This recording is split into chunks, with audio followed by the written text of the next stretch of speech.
Hello everyone, this is Dave, your host from In Conversation with Dave, and today I'm here to give you a small introduction about Praachi Nagpal, Miss Grand India 2018. We often think that titles like Miss India, Miss Universe, Miss World, etc. are all about glamour, beauty, the way they present themselves, their fashion sense, etc., etc. But the truth is, the story doesn't end there. What goes beyond that crown, the struggles, the fight to stand tall, is what actually make these individuals extraordinary and worth of actually having those titles. When I actually sat with Praachi Nagpal last time, when I was recording the podcast, I so knew that I was terribly mistaken myself, and I also knew that words will fall if I start explaining or describing how truly amazing she is. And I'm telling this not because of some titles or accomplishments that she has or won over the period, but for her strength and determination in overcoming some of the toughest problems or battles that life threw at her. From being bullied to cyberbullied to facing ridicule when she told everyone that she wants to be Miss World someday or Miss India someday or Miss Universe someday, everyone laughed at her. Her own classmates laughed at her, including her own teachers, which is very, very, very disappointing and unfortunate. But that didn't stop her. She stood tall despite all those insults, all those mockery, despite her physical health issues and the mental health consequences and mental health issues that she has faced over the years, injecting insulin every day in order to be alive. She never gave up on her dreams. Today, she is an inspiration to every woman out there. Actually, not just women, but for everyone who is belittled, who's been told that they can't do or achieve something. This podcast is for them.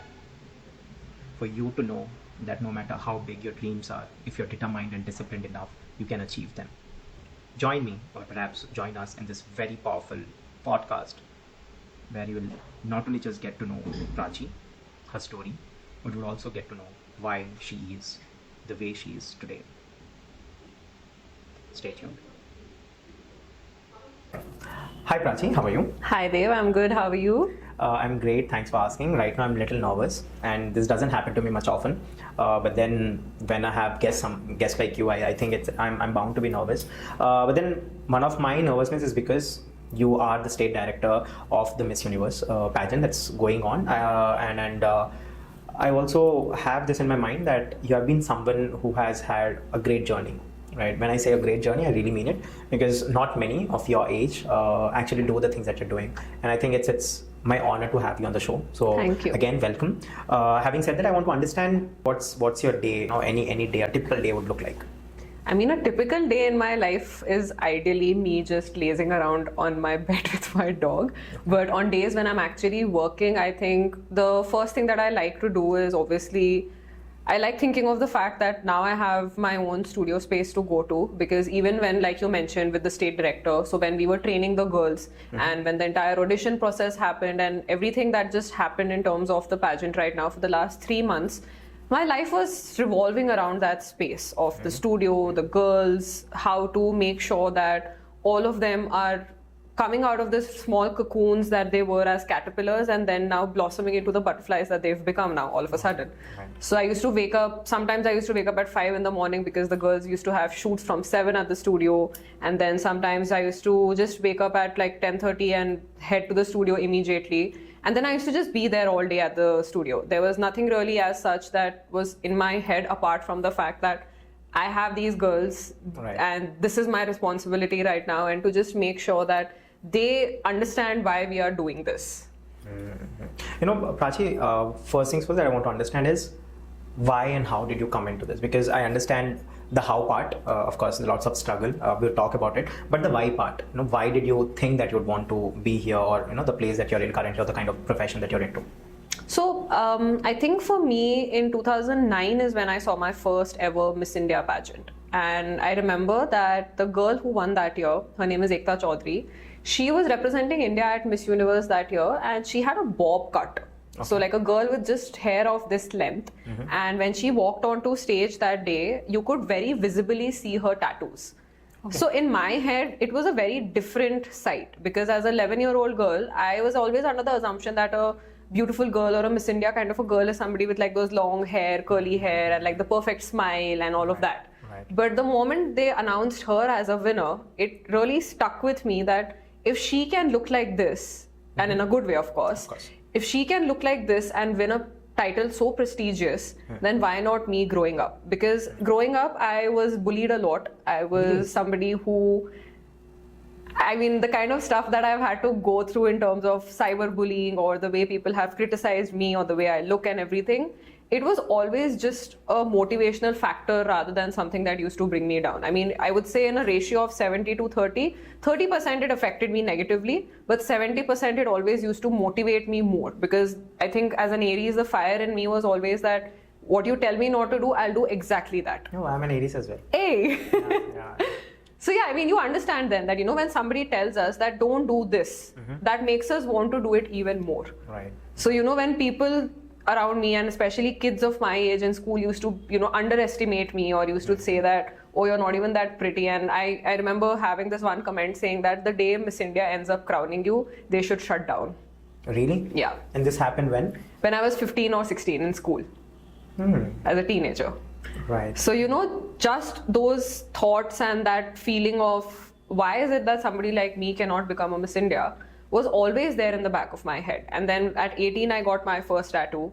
Then I just went on with it. And by the time I finally made it, after 7 years of trying and 7 years of auditioning back to back for Miss India, I had 4 tattoos on my body and I was very proud of it. I was not ashamed for a single second that why do I have these tattoos? And so when I won my international, the title also, and then I came back from Indonesia after Miss Grand International happened, the first thing I did, like it just felt right in the moment, was to get another tattoo. Really? Yeah. Okay. So then I ended up getting a tattoo on this arm of mine, which is this big size tigress actually, with a crown and the sun. Because it just felt right that, you know, if somebody like me with tattoos can go out there and just become a Miss India, then anybody can do it. And I've always believed that, so it's not just about your physical appearance. So a lot of times when I used to audition, many people rejected me saying that, oh, you have type 1 diabetes, how can you cope up with the process of becoming a Miss India? And I mean, well, here I am today despite having type 1 diabetes and doing everything that I do. Right. So that is one of the major reasons why I always believed, like that lady that day on stage when I saw her, she's one of the major reasons why I always believed that it's not about how you look. I'm sure the reason why she would have won is because of how she would have conducted herself during the entire course of the pageant. And as well as, you know, of course, she spoke beautifully that night. Her Q&A was amazing. Her walk was very good. But there's a lot of things, like more than the fact that how she looked that night, there were a lot of other things that must have gone in that process. And I always believe that it's more than your looks. Right. So, yeah. Right. You know, when let's say I've seen you on the stage, let's say not today, but, you know, someday I've seen you on your stage and we did not have this conversation. And if you're there on the stage, I would feel like you are struggling, or maybe perhaps you are putting your hard work so that you can win something, or you're doing something, right? Because I'd be seeing you from that point of time that, okay, she's standing now and she's doing a pageantry and now she might be getting crowned or not, you know, depends on how she's presenting herself. But I think whenever we look at a woman like that, I don't think the whole struggle starts from there, or the whole struggle is that. I think there's lots of things that goes beyond. For a woman to actually come and stand there itself is a whole lot process. There are lots of things that goes on, and I think sometimes it's very easy for us to just say, oh, she's beautiful, she will win it, or if she's not beautiful, she might not win it. I think these are the very easy comments that people do, but then to understand where you're coming from, and of course every individual has their own story, to understand that part, and, you know, after all these things, when you're really there, and, you know, right now here I'm talking to you, I think it's really wonderful and really awestruck as well, especially because you've mentioned that there are lots of things that have gone through when you were a kid. Bullying is one thing that you've mentioned, cyberbullying is one thing that you mentioned, and when you're 15 or 16, when you hear comments like this, you know, the things that you've heard, or the things that you had to go through, I think it's very difficult for a kid to navigate, right? But at that time as well, if you're thinking, I mean, if you had put that energy into actually developing into something, and, you know, if it made the person you are, I think it's lots of efforts from your end. But at the same time, I want to understand, what was your thought process when you were listening to these kind of comments? I'm sure now you're very strong, but of course back then you must be also vulnerable. Yeah. So what were the thought process that was going on in your mind, and how did you navigate through that? So I think the first time I heard a comment like that, it was in my own family actually. Okay. You know how majority of our extended relatives, I think it's the case with everybody out there, that majority of our extended relatives, they just like to pick on us. Sometimes it's because of our studies, sometimes it's because of our looks, or sometimes because in their eyes, we seem to come across as more privileged than their own child. right? So growing up, I always used to listen to comments such as, so me and I have these set of 3 cousin sisters, okay? They're not my blood related own sisters, but they're my cousins and I adore them to death, all 3 of my sisters. But as soon as we used to be put in a room together, my aunts and other people in the family used to make comments such as, the elder one, my elder sister, and my younger sister were always the prettier ones. And I was the one who, because I had a unibrow growing up, and I was a little chubby and healthy growing up, like a typical Punjabi kid growing up, and very hairy all over my body and all of that. So everybody used to assume that, okay, these 2 will end up being like these really pretty girls. I mean, no doubt they are very pretty today, of course. But nobody thought that this girl would end up becoming like a model, a Miss India, and things like that. For them, the idea of beauty was always like how my elder sister, she has these really beautiful Deepika Padukone dimple on her smile. And the younger one, she has these really pretty Aishwarya Rai light-eyed eyes. So, you know, I was just like there, like right in the middle. Like nor, Praachi. yeah, like Like nor Praachi, this, yeah. nor this, like basic bacha is born. Right. So, you know, for nobody to ever think like that used to make me feel bad. Of course, I used to feel very bad. My sisters never let that affect me because as kids, these things never bothered us. And they always used to, you know, we always used to love each other, compliment each other that, no, you're pretty, you're pretty, you're pretty. But then school happened, and in school, I think it got really bad. Because then I got braces, I got specs, and I had a unibrow, and I had these like really tight curls growing up. I still do if I have a hair wash. And anytime I used to walk into school like that, people used to call me Medusa. Really? So the first time I heard the word Medusa, I did not have an idea who the hell is this. Okay. And I think this was a time when Google was just introduced to the world when we were in school. Right. So I immediately came back home, asked my mom. She of course didn't tell me because she knew that it's not right to call somebody Medusa. And then I Googled it. And I was terrified with the sight that I saw because as a kid, you do not like the face of Medusa that the world is showing you. Right. And as soon as I saw that, I broke down. I cried so much that night and I just started to believe that, yeah, I am ugly. And, you know, people do think of me as this person, like, of course, as a kid, you end up having crushes on boys and, you know, you want to date somebody and stuff like that. That never happened with me because boys used to run away from me, thinking that, oh, she's so ugly, or they used to think that I smell and whatever, and all of that nonsense used to happen. And then after that, slowly with acne, the teenage age coming in, it just kept getting worse and worse and worse. Right. It never got easier for You me. should have been in my class. I could have been a very good friend of yours. So it just got worse and worse and worse. And there came a time when, so there was no Facebook or anything back then. There was this thing called Ask FM. I don't know if you know about it. No, I don't. Yeah, so there was this thing called Ask FM back then, and it was the whole new Instagram thing. Okay. There was no Instagram, like Yeah, not of as popular as today. Right. And you could basically anonymously ask each other questions. Okay. So now our school and some neighboring schools, we used to have like a tight-knit community because, you know, we were not very aware of so many schools in Hyderabad. For us, it was just this and this. So students from other schools as well somehow knew me, but they knew me as this ugly girl. And so when people used to do these Q&A things, I used to receive such nasty comments also because then one day in school, I just ended up saying that, oh, I want to be a Miss India growing up. And the entire class laughed. I still remember the entire class laughed. And the funny thing was that the teacher also, like, she smirked. Like, she also didn't believe that, she also probably thought that this girl is so delulu.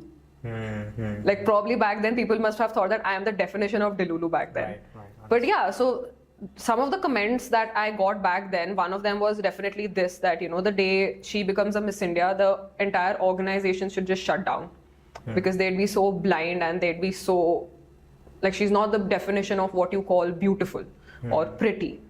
And one comment had come on this one family photo that I had posted on Facebook with me and my parents, where it was a Diwali picture, and as a 15-year-old girl with a lot of acne on her face and my unibrow and everything, somebody zoomed into the picture and like made it just this part of my face, and like they enhanced and enlarged those acne parts of my face. And like back then the Photoshop skills were terrible, but like they attempted to make like these mangoes and oranges and like things coming out from my face and stuff like that. So graphically, I was very disturbed to see such stuff happening. And then I just had to file a cyberbullying complaint because it was just not stopping. A lot of it was not stopping. It just kept getting worse and worse and worse. I was a meme even before the concept of memes came in. So, when I did the whole cyberbullying thing, I kind of had an idea who are the people behind all of this. So then, like I said, I'm a rebel. So I ended up taking things in my own hands and I somehow got those kids suspended. Wow. Because I had like some really personal information about them and some personal pictures of them from somewhere. And I just sent it to the school administration that this is what's happening in your school as a concerned parent. And I got those kids suspended right before pre-boards came in 12th. And they were not allowed to attend their pre-board exams. Right. But yeah, it affected me a lot. I ended up into depression for the first 2 years in my childhood at the age of 15 and 16.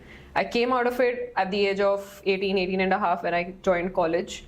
And I used to see a therapist back then, almost 10 years ago, when there was no concept of mental health in India. Right. I remember my parents being called to school by my principal because my accounts teacher complained that Praachi is never in class, like where the hell is she? And then the principal had to call my parents and tell them that she comes to school but she's never in class.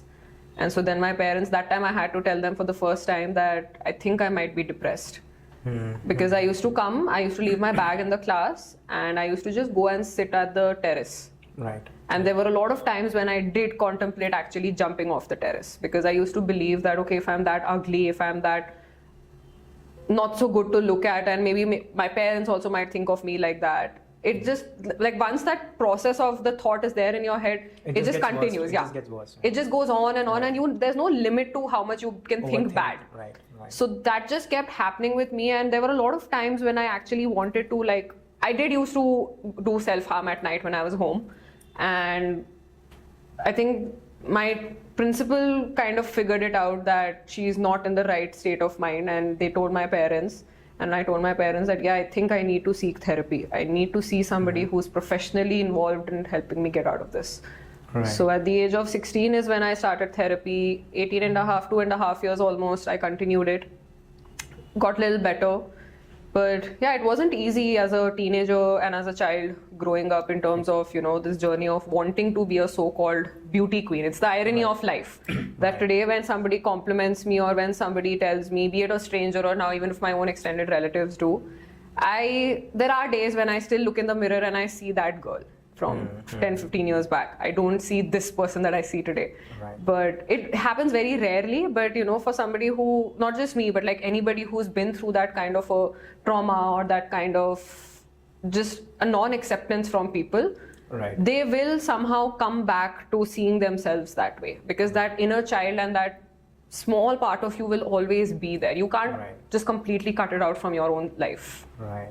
Praachi, one thing that I really want to understand is, why do you think that women or girls in general are reduced to how they look?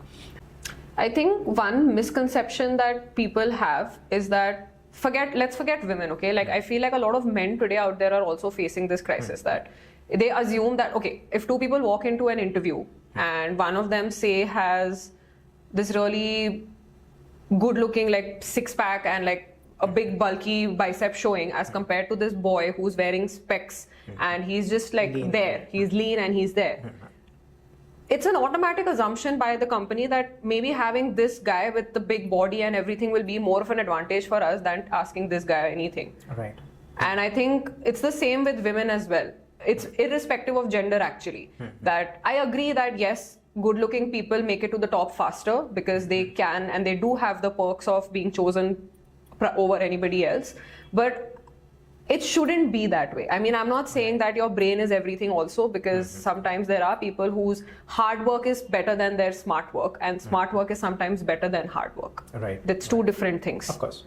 But I think in terms of women especially, why we are targeted so much because of our looks is because this concept of beauty with brains is still not understood by men or the society in general. That there can be a woman who is beautiful and she can also be smart.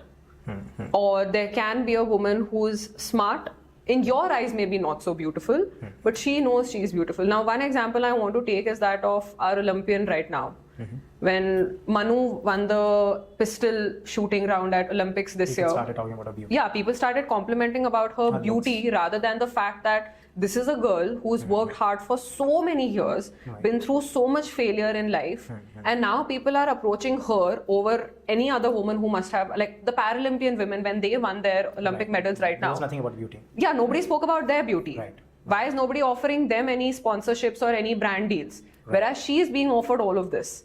Neeraj Chopra got offered so much in comparison to anybody else who was offered anything. Right. It's just a very sad state of place that we're living in right now, that people according to the society are beautiful, handsome, they get to the top faster. And all I want to say is that not all of us are born naturally pretty, naturally handsome, good looking. It's, to be very honest, Dave, it all comes down to how well you groom yourself. And sometimes it's because of the resources that are there at your hand. Right. I kid you not, I think if I did not have the kind of parents, the resources that I had as a child and teenager and as an adult today, I don't think I would have been looking the way I look today. It really comes down to how well connected you are, the resources, the money, everything that you have in your hand. Right. Now, somebody who's living in a much rural area, of course, does not have that kind of resources for themselves. Right. But that does not mean that they're not beautiful, they're not handsome. They are, it's just that they cannot reach that level of resources, maybe not right now. Right. Just because you are there in those urban areas, you have everything at the fingertips of yours, you can do it.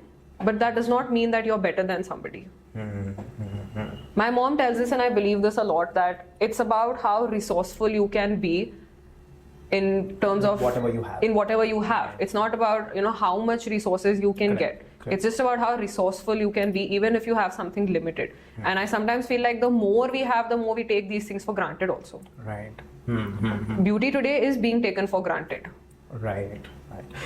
This is very unique perspective. I mean, not very unique. I think we all know about it, but then we don't talk about it much often, right? I mean, people who have these resources, they tend to go faster and all of that. But then I also understand that they're coming from certain status where they can afford certain things, they can do certain things. But then when it comes to other people who are at a grassroots level, and I'm sure they still are getting habituated to understand what's going on and what's not. So I want to understand, how can someone we'll talk about the pageantry itself. Your perspective, how would you select, candidates, someone who has resources, someone who do not have resources, and how could you call it even and fair? So how does that happen?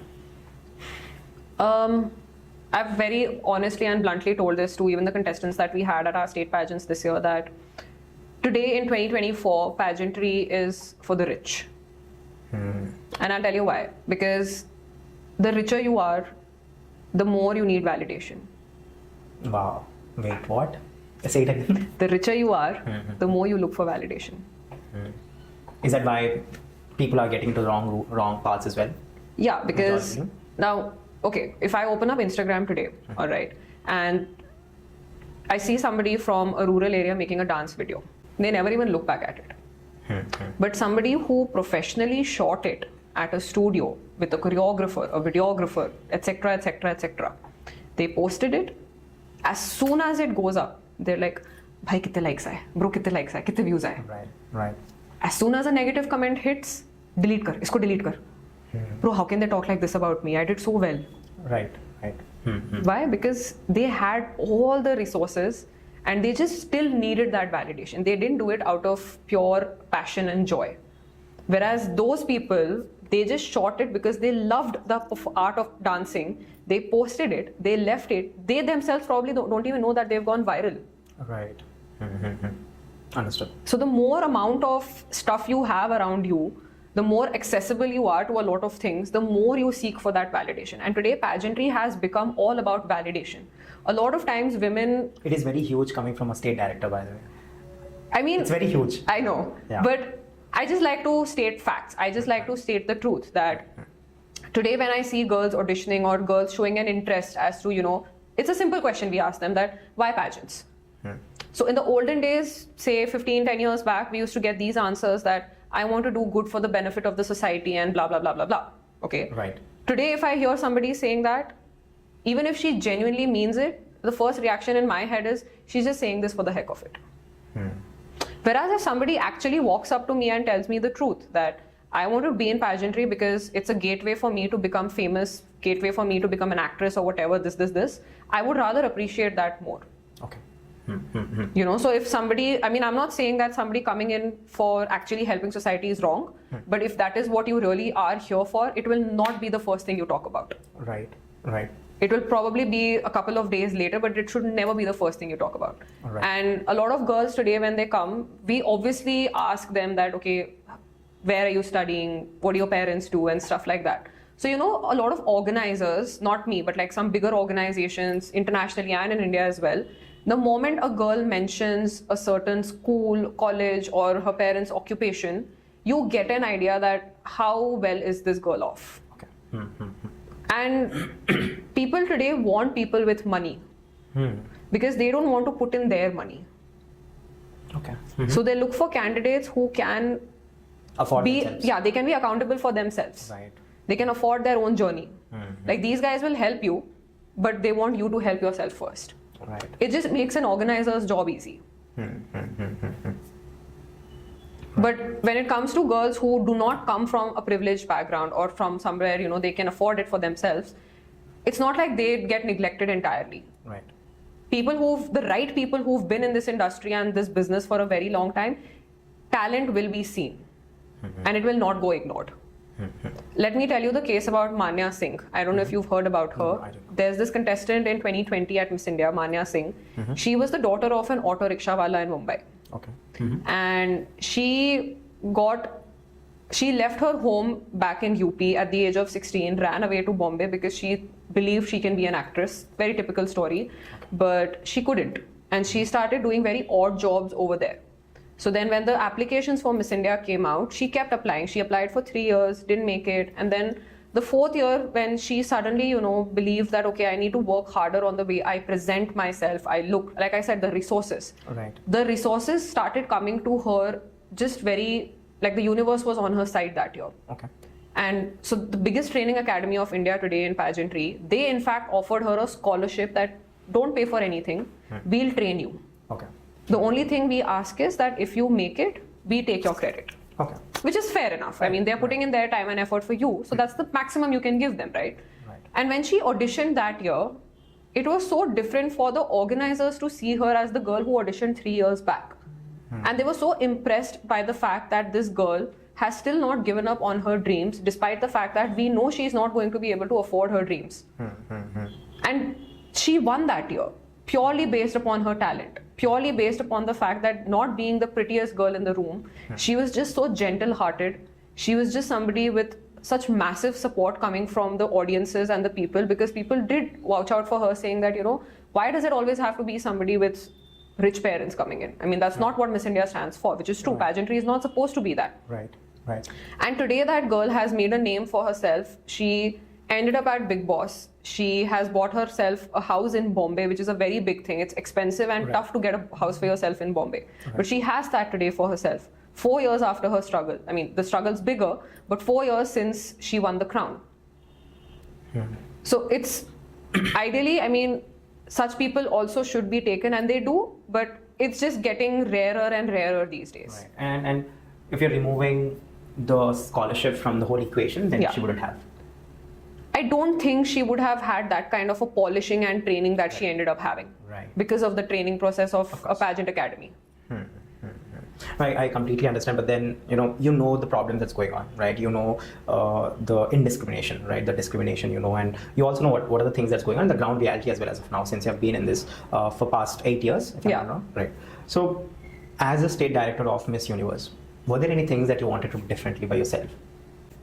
I mean, I kept my pageant as fair as possible because, see, I did have girls who came from very influential backgrounds. I will be very honest, girls who had a lot of public support as well. But I decided to go with what I was seeing in those 7 days when these girls were in front of me, from the early morning no makeup look to the fully glammed up Barbie dolls that suddenly these girls became in front of the camera.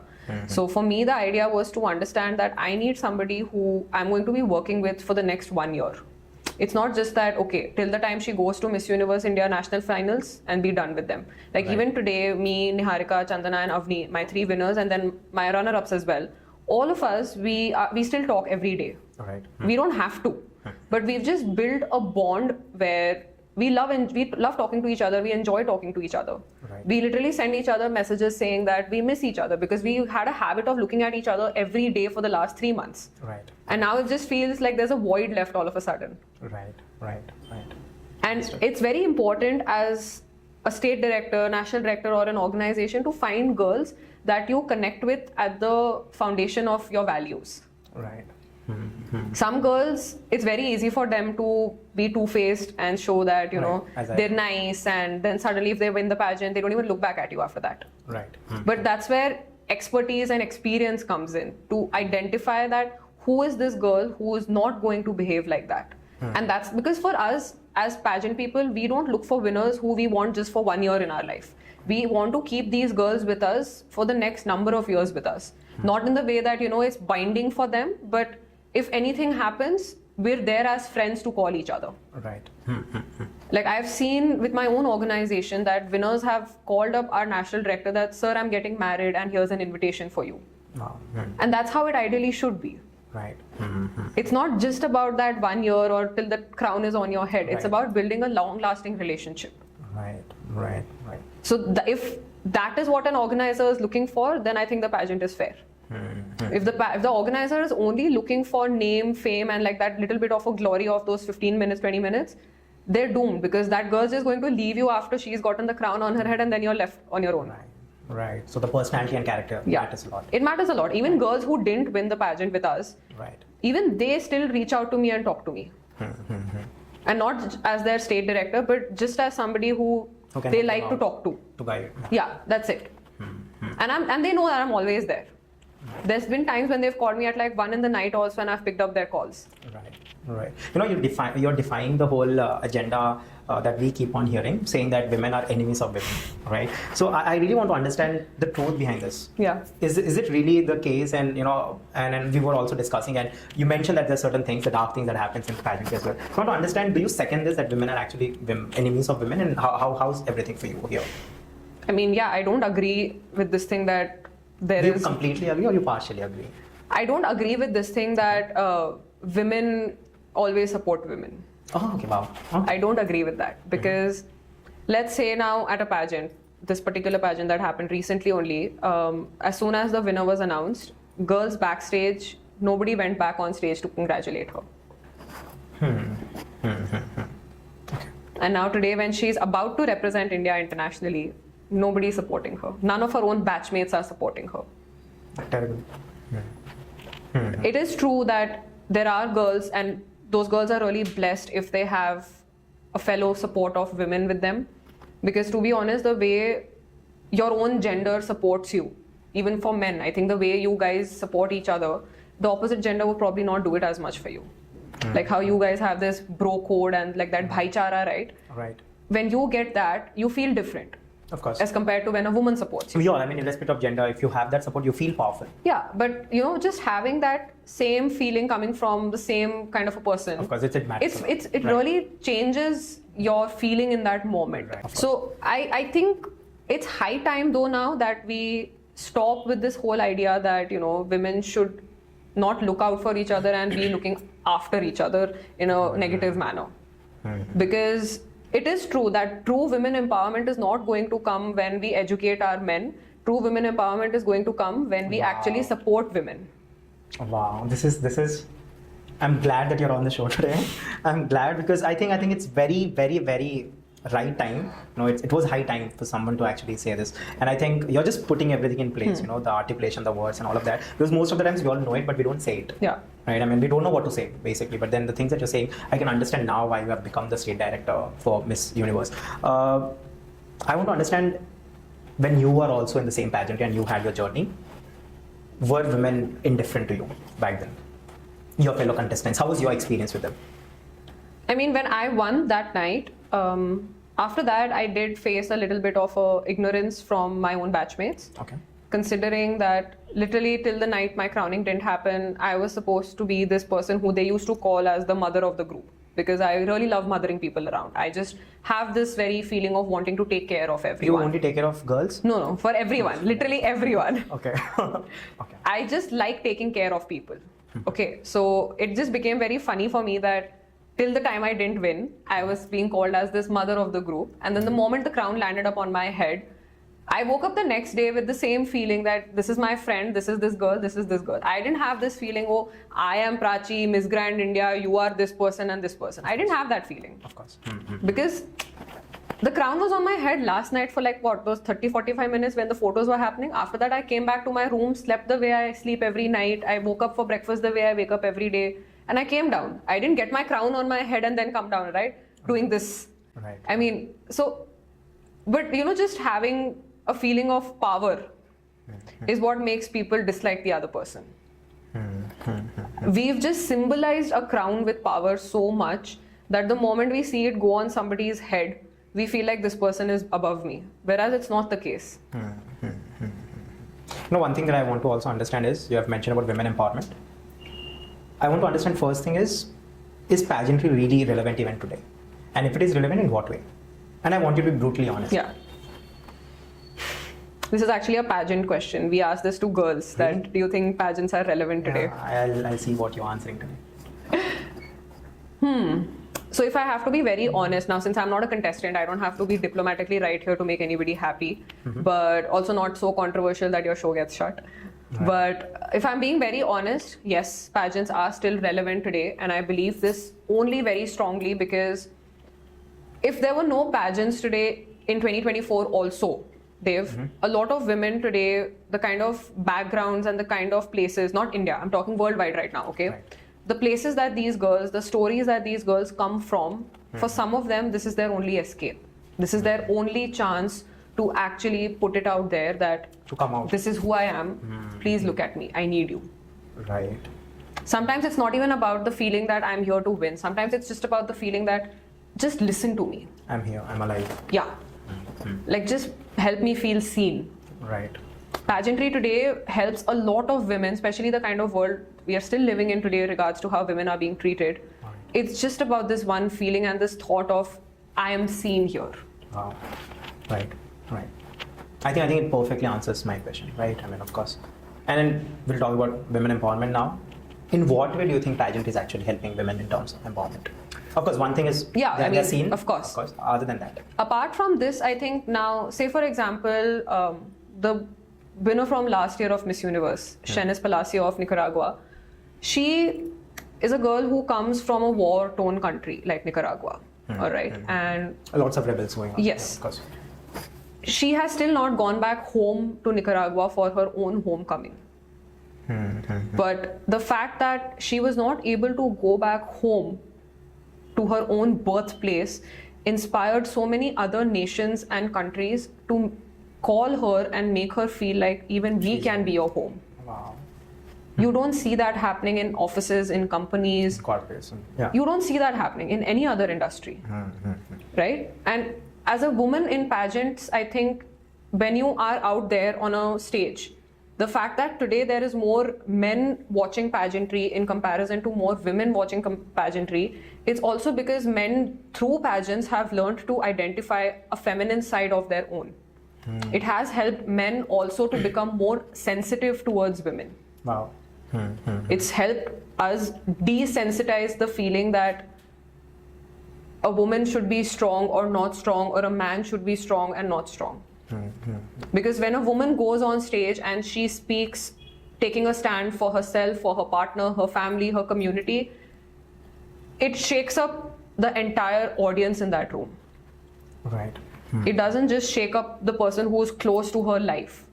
Even if I hear somebody talking on stage, if she mentions even the smallest of things, I don't know her, I don't know this person, I'm just listening to her.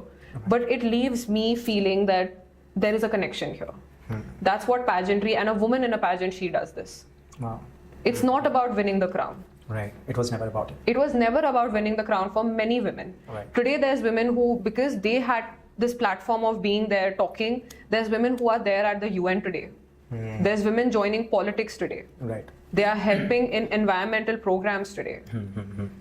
A lot of women, because they were not they had to come out of these really brutal family stories that they got recognized, people saw them, supported them, got them out of their trauma, and today now they're helping other kids and other families get out of their traumas. Wow. If one woman comes on stage, an entire government will come into her help. Wow. That is why pageants today are still very important for us women. Right. No, I really second that, and really thankful for you to answer these questions, because I don't think with the kind of intelligence I have deep, dived into all these things. I did not myself know that this is the reality, even though I sometimes think I'm a little smart and intelligent, but I think I was not this smart. I'm being very honest. But then having said that, when a woman win, right, and when a woman wins and the other, they don't, I also understand that in terms of careers, they do have, other options as well, right? Yeah. They suddenly get lots of other modeling contracts and all of that, etc., etc. But then I want to understand, the whole start to end of a pageantry, because I don't know the process yet, like what happens exactly. I have liked many posts on Miss Universe India, because we were supposed to like and share and all of that. So I've done certain things, but I'm not very sure of what happens inside. So I want to understand what happens inside a pageant. And since you were a part of Miss Universe India pageantry, I want to understand what happened there and what happens basically from the start till the end. So I think from the time you audition, we start looking at you. Really? Yeah. Okay. It's like you're like big boss of... Yes. Yeah, big boss for those candidates. Yes. Okay. And it's like, even if you don't win your state audition, we still have names in mind that, okay, next year you come now, because you need that time to prepare. Wow. Right. So it's from the moment you audition till the time you don't land up on stage, we have our eyes on you. Now, if I take Chandana and Niharika as example, my AP and my Telangana girls, these two are girls who had zero knowledge about pageants. Zero. I mean, we all knew them as models in Hyderabad because, yes, they are pretty popular faces here. Right. But when it came to pageantry, when I first saw them at the audition, they were not able to walk or talk the way a pageant girl is supposed to walk and talk. Right. Which is fine, because I knew that these are girls who are fresh, right? But you could see that they are here to learn. And I think the entire process of a pageant, what actually goes behind a pageant, is just to understand who is willing to learn. Wow. If somebody walks into a pageant, and there are many girls who come in with this idea that I am Miss Know-It-All, and trust me, she never wins. That girl will never win, because I learned this from my own coaches and my gurus, that pageantry is all about, or life in general is all about, learning, unlearning and relearning. Wow. So in a pageant, if a girl walks in where she still has this zest for learning, she's ready to accept her flaws and her mistakes and work on them again and again, that's who we look for in a winner. So even when Niharika and Chandana were at Miss Universe India right now, I was always in touch with them. I in fact ended up going there for them pretty early as compared to when I was supposed to, because there were a lot of things in terms of what hair and makeup should I do today. I need help with content creation. I need help with social media management. It was an entire process to help them build their wardrobes, to help them, guide them with what kind of content should go out during pageant season. Because I'm sure when you also as an audience were watching, especially for Niharika's Instagram, how she and what she used to post before as a model, as compared to then how her Instagram game completely changed as a pageant contestant now. Right. It changed. It changed. Of course. And now again, it's going to go back to how she would post as a model once again. Understood. Right? So a lot of things, but again, even there, she was willing to understand, cooperate and learn. That, okay, if this is important for this part of my journey, then let's go ahead with it. Right. But if a contestant is rigid, that no, I'm going to do things my own way, you can say whatever you want, it's not going to happen for her. So that is why an audition process really helps us understand from that moment itself that which one of these girls is actually going to be able to learn things that we want them to learn, relearn and unlearn some things. Wow. Avni, who is my Karnataka winner, now she was somebody who I met in May. But when I met her in May, she was a different person, because that was her first pageant where I met her. And now this was her third pageant when I met her. Okay. So from May to when I met her again in July, the 2 months that I didn't see her, I could see that there's been a difference of the way she walks, the way she talks and everything. In a good way? No, not necessarily in a good way, because the training academy that she had been to, they had made her very of a typical behavior of a pageant girl, which is not for 2024. It would have worked in 2018, 2017, but not in 2024. So when she came to me, she herself said it that, ma'am, I don't like the way I talk. Ma'am, I don't like the way I walk. Can we do something about it? And I was like, Avni, I need you to go back to the girl that I saw in May. Right. Before you got trained. That is the Avni I need to see. Right. And she understood it so quickly that in 2 sessions of her walk training especially, she was back to her normal, beautiful walk. Wow. We just enhanced it a little more to bring up a little more confidence and her choreography. But I was so happy. She was happy. Her parents, her other mentors were happy that, okay, now we see who Avni Kakekochi really is. Because in pageantry, it's important for us to show that this person is this, but we've just enhanced it a little more. We do not want to create robots, everybody looking the same, walking the same, talking the same process of thinking. We don't want all that. We just want to touch it up a little so that you can be yourself, but still stand out and be unique from the others. Wow. So, as a state director, what are your responsibilities? You know, as a state director for Miss Universe pageant, what are your responsibilities? Or what were? I went way ahead and beyond for my state director responsibilities. I'm not even kidding. I was really pissed, by the way, when I didn't get the award for best state director. Really? Yeah. Oh, that happens as well? Yeah. Okay. So, I mean, technically, if I speak about the state director responsibilities, now I'm thinking I should have just stuck to the contract that I had signed. But as somebody who has been in pageants herself, who's been a pageant girl, I kind of wanted to stay with these girls till the finish line came. Because when I was in my pageant, nobody was there to guide me. Nobody was there to help me. I did everything. My family helped me a little with whatever understanding they have of pageants, not so much, but whatever little they could understand, they did their best. I didn't have anybody to support me and guide me. I was all alone. I somehow managed, and I'm proud of that.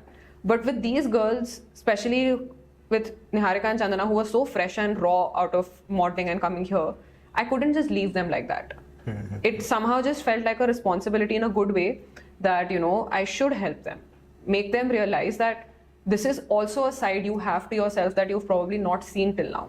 Right. And I'm not giving myself appreciation, but when I've learned from my own coaches, what I've learned is that a good teacher or a good mentor is someone who only helps you see yourself in a way where you never thought you could see yourself. Right. And the way I was looking at my girls, they were not looking at themselves that way yet. So my job was to make sure that our visions had started to match. Right. Align. Yeah. And that's what I did. And I think when Chandana made it to the top 20 of Miss Universe India, I met her backstage. She was in a complete state of shock. She did not see it happening. Because for her, it was like, I've made it this far, I'm happy. Okay. And I was like, no, you have it in you. You just don't see it. And then the moment it happened, I still have that video of hers on my phone where she's on stage and we had eye contact. I was literally like this mother sitting in the audience making eye contact with her child, and she's having this eye contact with her hands on her waist, and she just goes, like, she's so happy looking at me, and I'm so happy and crying. I'm crying looking at her because I'm so happy. And that's the job of a state director, actually, to make your girls realize that you are more than what you were on that finale. Now there's another finale. Right. And to give them more opportunities now to just keep shining more and more and more. Right. They have a lot of work that I'm going to give them now, where, you know, from shoots, modeling shoots, to store openings, to just opportunities to grow as a state winner and a pageant winner, where I'm not stopping just because I'm done with their pageant or something. I've told them that I'll be your state director till the next person comes along. Right. And is it like a year thing? Like every year the state directors also change? Yeah. Oh, that's a mandatory thing. I mean, it comes down to business, Dave, at the end of the day. Whoever pays more money can take it. Really? Yeah. Okay. How did you get it? I got it because I work with the organization. So their first thought, because it's their first year also with the state process and everything. So they just felt right to go with somebody they already know and trust. Right. But next year, I don't think I want to take it up again, because I have other commitments in my life right now that I want to focus on. And I think I'm not really sure if I want to forget financially, but emotionally invest one more time in the entire process of what's happened this year. So good luck to whoever the next state director and state winners will be. No, don't say that. I still want you to be the state director. I really believe that you have the capacity to groom and of course, you know, take people from a certain place to another place as well. So I definitely want you to be there again. I would be rooting. So I don't know, all the guests that's there with me, I just root for them no matter what. Like, even if someone has released a small poster and, you know, they're doing something new, I just make sure that they are on my story. That's because you have a big heart. Right. You have a good heart. No, but please don't. If at all, the same thing comes, please be the director again. The state director will have a conversation again. But then, what it takes to be a national director Money. for pageants? Really? It takes money. It takes sponsors. So let's say you, as of now, you want to be a national director. How would you work for it, and how would you get it? If I have money, if I have sponsors, if I have people who can invest in, so if anybody is listening and wants to invest and make me a state director or a national director, I'm ready to take applications. But yeah, it's basically if you have money, you get it. Wow, okay. I can be? Yeah. Really? Yeah. Is it? Oh, okay. It's nothing to do with you having an inside connection or some sort of knowledge about what's happening. You have money, you take.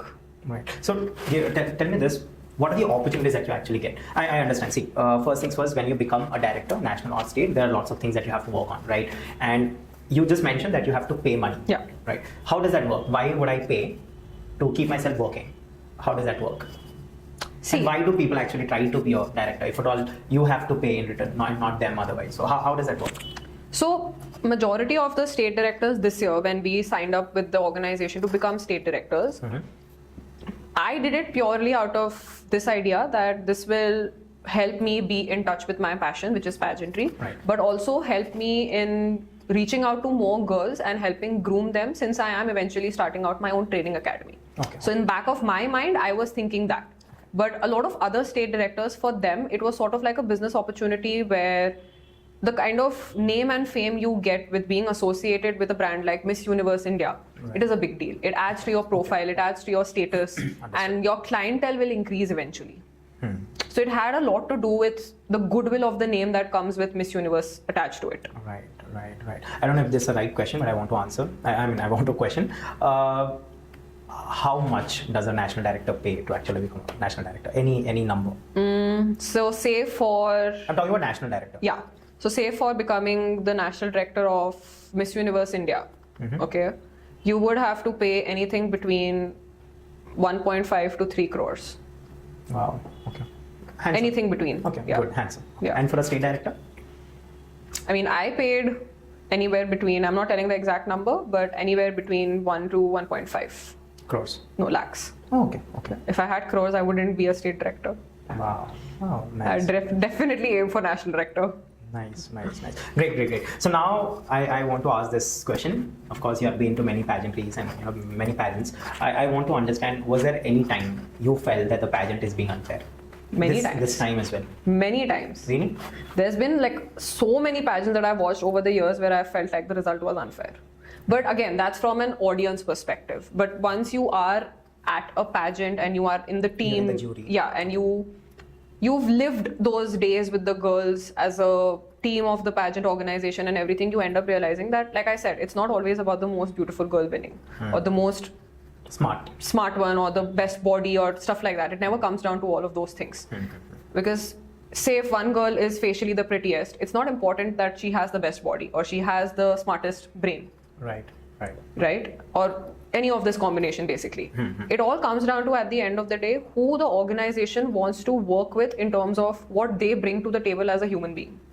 Right. So even if this is a person who is not facially the prettiest, but she has a connection with people that makes her just be a people's person, they will crown her.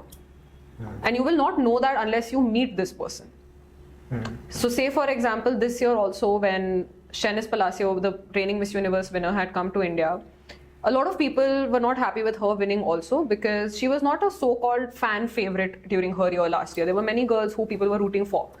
I wouldn't say the decision was unfair, but she was not a heavy favorite. But when I met her in person this year, when she came to India, I was completely blown away with her aura. You know that there's a Miss Universe walking. Wow. Yeah. It's just a presence that this woman holds. And she's smiling, and the moment you see her smile, you can't help but smile. Right. Smile back. It's so warming. It's not just the smile, the warmth that smile had. It makes you feel good to have her around you. And that's what a pageant winner is supposed to do for you. Wow. Their presence is supposed to comfort you. Right. Because if, as a young girl, if this is somebody I want to look up to, I need to feel that connection with her. Right. to remember her and then say years down the line that this is my favorite Miss Universe winner. Wow. Do you have a favorite? Of course I have favorite. I have a favorite in like all the pageants that exist. Okay. Can you just tell me who's your current favorites? In Miss Universe, Yeah. my favorite Miss Universe winner till date for sure has to be Jimena Navarrete from Mexico in 2010. Oh, you remember? Yeah. Wow. I can't remember names for some reason. I really can't. But wow. And Miss India? My favorite Miss India ever is Vanya Singh from 2012. Wow. How do you remember names? I mean, if I'm looking up to them, then I have to remember Right. their I mean, names. do you remember like every year winners Yeah. as well? Yeah. Wow. Can we do a small quiz? Okay. Okay. Miss Universe, Miss World. Okay. Yeah. Now Miss World. Your favorite Miss World. Favorite ever Miss World is Megan Young from 2013 Philippines. Wow. So what did you like? In all of them. Yeah. So let's start with Jimena. So I think in 2010 when I saw her, so she was competing with this other lady in the top two I'll speak about. The other lady opposite her was from Jamaica. And she was this towering, tall black beauty. So like obviously people, because of the height difference, majority of the people were wanting Jamaica to win that year. And this is a girl who in pageant terms is petite. She's not very tall, not very short, but she's medium height. Right. But the aura that she held that night, and when she walked on stage wearing that red gown, I still remember my mind was just like, how can somebody look this good? And her way of just smiling, her way of just flirting with the camera with like, not even like winking or something, but like you could just see the spark in her eyes. Right. It just made me feel so connected with her. And then I kept following her journey the entire year. She visited India as well, in fact. And she looked so stunning in Indian wear when she went to the Taj Mahal. I just couldn't stop thinking about, how this is a woman who defied all odds and made it to where she is today. Right. So that really inspired me in terms of her journey as to why she is my favorite Miss Universe winner ever. When it comes to Vanya Singh, I think the biggest reason why I admire her is because she never wanted to become an actress despite becoming a Miss India. Really? Okay. She in fact just finished her MBA from IIM Ahmedabad. Okay. And is working for one of the top companies in the world. And every time I'll open up her LinkedIn and I look at it even today, I feel so inspired that, it's not always that every Miss India wants to become an Get actress. into the glamour end. Right. Yeah. Some of them just actually want to be there, changing the world in different ways. Make a statement. Right. I really admire her for that. We need women and men to Yes. make statements, right? And I really admire her for going through a path where everybody doesn't go down. I mean, as an audience, everybody expects that a Miss India gets into acting next. Right. Or gets into professional modeling next. Whereas this lady, she just did not care. She was like, I am finishing my education. I am finishing my MBA. She worked with Geo, in fact, and was the regional director of this western region of Geo before she got into IIM Ahmedabad for her MBA. Okay. And then she got into IIM Ahmedabad, which is such a tough task to do. Right. How many people do we know, especially women, who get into IIM Ahmedabad? And then she finished her MBA there, and today she is working with one of the top companies in the world. And it's just a story that I would love to tell my daughter in case I end up having a daughter in the future. Right. That, it's not always just about becoming an actress. Sometimes you can do what your heart is always set to do. Right. And when it comes to Megan Young, I think the reason why she's my favorite Miss World is because she's also the only Filipino woman to win Miss World. The only woman from Philippines ever in the 70-year history to win Miss World for Philippines. And it happened pretty late in 2013 because Philippines had sent many beautiful women over the years. And I just like the fact that during the entire course of the competition, she was so calm and composed. And she was just like this really girl next door vibe that you used to get from her.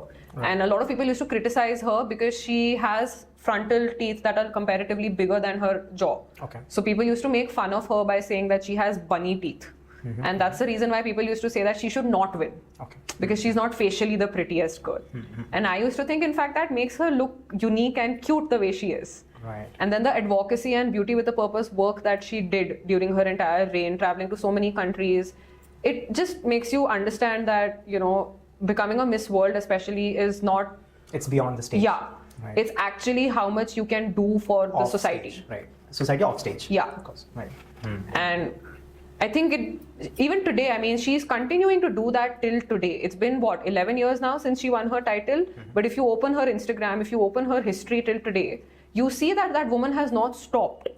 She's still continuing it. She got married. She still works as an actress and host on the side, but not a mainstream actress in the Philippines. Right. And I just feel very inspired by the fact that these are all women who didn't take typical career paths.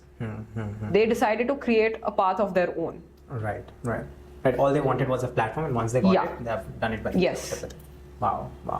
Now, I know we are talking lots about pageantry, but then this is, I think this would be a last question, pageantry, because I want to go to other side as well. How's your relationship, with? No, not the question. Wait, I was asking something. I forgot. I will be editing it out. Yeah. There was this one question I wanted to ask. All right. Okay. So I'll ask you when I get reminded of it. So as of now, what's your way? Like, you have been the state director, and then you just mentioned that there are other goals that you want to, and the other commitments as well. So what commitments were you talking about? So I think number one thing that's on my mind right now is obviously to establish the training academy. Okay. With the girls who were in the state pageant as well as my state winners when we were training them. It was like a trial and error run for me for now. But now through them and through this process, I've realized that this needs to stick, and this needs to be get out. So, right now I just want to mainly establish that and promote my studio as much as I can for a very comforting space for creative people. I mean, I'm not limiting it only to creative people. Of course, people are welcome to work there otherwise also. It's just not a co-working space. But I just want to make sure that the so-called co-curricular and extra stuff that we call in school is not seen as extra anymore, but it can be seen as main careers. Right. I think it's high time. Yeah. With the current technology, with the current generation that's forming, I think it would be a hardcore. I think other professions would come as alternate careers as of now. Right. That's definitely one thing that I want to focus on right now. And I think apart from that, I have started exploring the world a little in terms of the world of theatre. Not because I want to suddenly become an actress, but because I've realized that just theatre, not camera. Theatre is something that seems like an escape for me from the realities of the world. Wow. Okay. And I just like watching people when they get into different characters, different emotions coming to life and stories. And I like doing that with myself as well.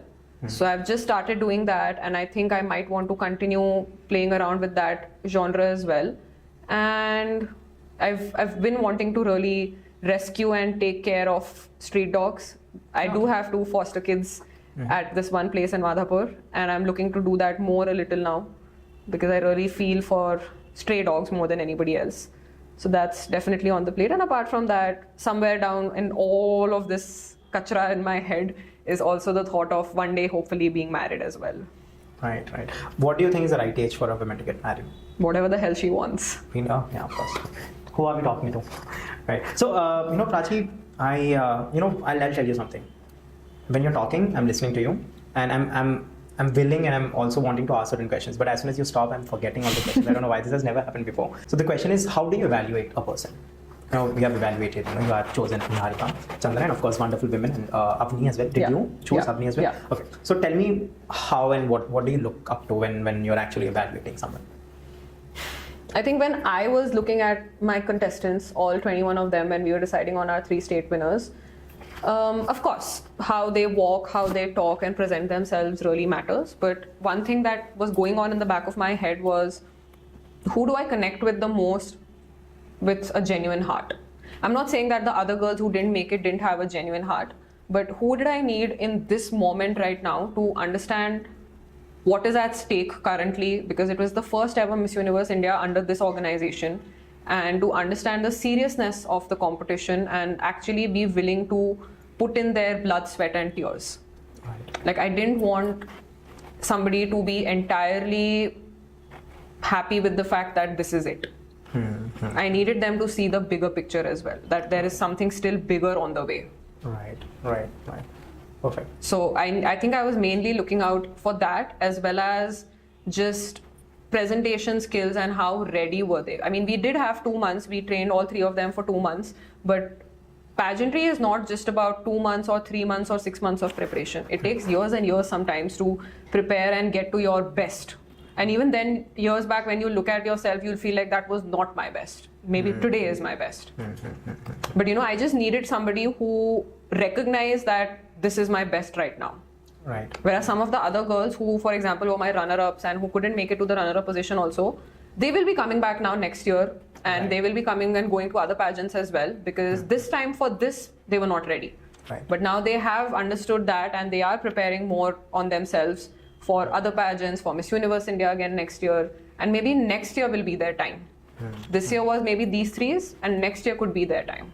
Right, right. So I've asked lots of questions about pageantry. I think I'll end it here.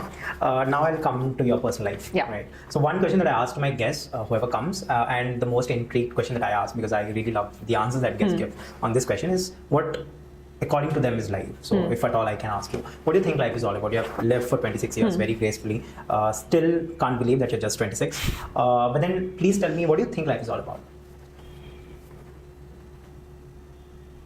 I genuinely believe in this very typical quote that I feel like life is like a stage and a movie, and like we are the main characters.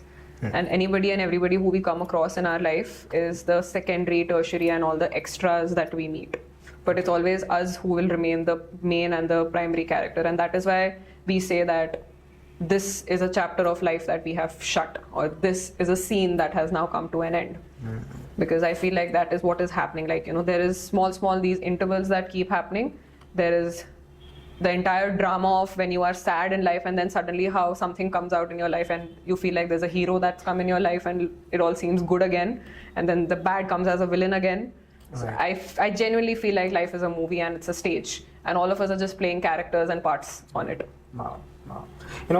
After talking to you all this while, and I genuinely believe that you also believe in what you're saying. Yeah. So I want to understand, how was your childhood like? Of course, I've understood that it was not that great or ideal childhood look like, but at the same time, I want to understand, how was it for you? As a kid, were you shy? Were you not? And how were your parents' support? And how did you grow up? And what was the kind of environment that you grew up? So I think the only place where I was not very fond of or look back at my childhood is school. I typically don't like anything and everything that I went through as a child at school. I mean, I was a good student. I was a topper. I've never been this kid who didn't perform well in studies or in co-curricular activities. But at home, I think I was more comforted and I was more safe. Like, my home has always been my safe space. My family my mom especially has been my anchor in life. Right. So if it wasn't for her, I mean, yeah, there's a lot of things that I blame her for. So Mama, if you watch this, you know what they are. But I think I'm still very grateful to the fact that, she's my mom and she is the reason why I am who I am today. That doesn't mean that my dad and my brother and my grandparents don't hold the same importance and level in my life. It's just that I think how a mom sees you, and I think I've been very lucky and blessed in that sense, that how my mother saw me, nobody ever saw me that same way. Like, my mother saw me as this very independent, successful. She wanted me to be a Miss India and she really made me work for it. But the way she always believed in me and she saw me, nobody in the family did. For my dad also, I think he was a very supportive dad. Like, there was nothing in my childhood that he said no to me for. Also because I was this very stubborn kid. I was a very rebel child at home, not so much in school. But at home, I was the troublemaker. Okay. I always used to get my elder brother in trouble and I always used to put all the blame on him. And for some reason, they knew I'm the one making the trouble, but he used to take it. Right. So, I've had a very, very good environment growing up at home, especially with loving parents, a very, very doting brother who calls me his first kid because we have a 6-year difference between us. So he calls me his first child, that, I'm the baby that he's never had. And my dad has always been this person who, I've seen him get angry, but I've never seen him get angry at me. Okay. It's just never come out naturally to him. He's always been this person. He might taunt me when he's angry, but he's never been angry at me. He's never raised his voice. He's never walked away from a conversation from me, or he's never, how I've seen him with my brother especially, maybe. That father and son relationship is of course very different from a daughter and a father. Very different. Yeah. Whereas my mom, I've seen like the wrath of her. I've seen her wrath. Right. But she's also seen mine. So like, I'm a carbon copy of her. I'm a mirror of her in this sense. But it was a very supportive environment growing up. In fact, I'm so blessed that I could live my life 12 years with my granddad and then 22 years with my grandmom. I feel very blessed that I got that time period that I got with both of them. I've had a very supportive cousin group, I would say, with my sisters and my brothers. And then my mom's mom, her brother, and that extended family of mine as well. We are a little dysfunctional like any other family in India, but I'm just happy about the fact that all of us at the end of the day, we remember that the entire world can go to hell. It's all going to be only all of us. Like we all come back to each other at the end of the day, at the end of whatever fight happens, how many ever years it has to go on, we know we'll have to come back to each other. And family has been one thing that has always been my priority in life. Like there's been times when, even when we had to decide that what college will I go to, city change and all of that. I think as an 18-year-old, I was a little annoyed with my parents that they didn't let me leave Hyderabad to pursue my graduation in Mumbai. They kept me here in Hyderabad. But then now when I look back, I mean, yeah, that little bit of regret is still there, that what life could have been if I would have changed cities. But not in a way where I feel like nothing good happened while I was here. I mean, everything good happened while I was in Hyderabad. I've been here all 26 years of my life since I was born, and I'm actually grateful for it. The kind of love and support that I received during college, especially as a Niftian, those fueling those hours, the midnight hours, to stay up all night, finishing projects, finishing assignments. My mom did so many assignments with me. My dad did assignments with me. My brother did assignments with me. It was just not something I imagined for myself. Because I was always this kid who was taught to be independent and do everything on your own, even if you're drowning. But to see them actually save me when I was drowning, then I was like, if this was me in Mumbai, at NIF Mumbai, I don't know if I would have done it. Yeah, I would have probably either failed or like gotten a lower grade because I wouldn't have been able to finish it. But then, you know, for having these people in my life, I feel like I must have done something good, that I was blessed with such parents and a brother like the brother that I have today. And then I got my dog because I was here in Hyderabad. If I would have left Hyderabad, he would have never come into my life. And he would have not been with me as well. Yes. So, I mean, my dog is like my lifeline. I cannot go a day without him now. And he cannot go a day without me. Wow. My family will say otherwise, but yeah, we both know that we both are each other's support systems and the reason we both are alive today. But I wouldn't have met him, my dog, if it wasn't for me being in Hyderabad. Wow. Who's your go-to person? My dog. Really? Yeah. Do you rant? Like, what do you do? So the reason I call my dog my go-to person is because your go-to person is supposed to be somebody who comforts you, calms you down, and actually makes you forget about your problems. Not make you want to repeat them again and again and again. He's that for me. Like, I just look at him and I'm like, wait, what just happened? I don't even remember anymore. And I just go hug him, lie down with him for like 10-15 minutes, and I'm good. Then I'm like, I don't need to talk about anything.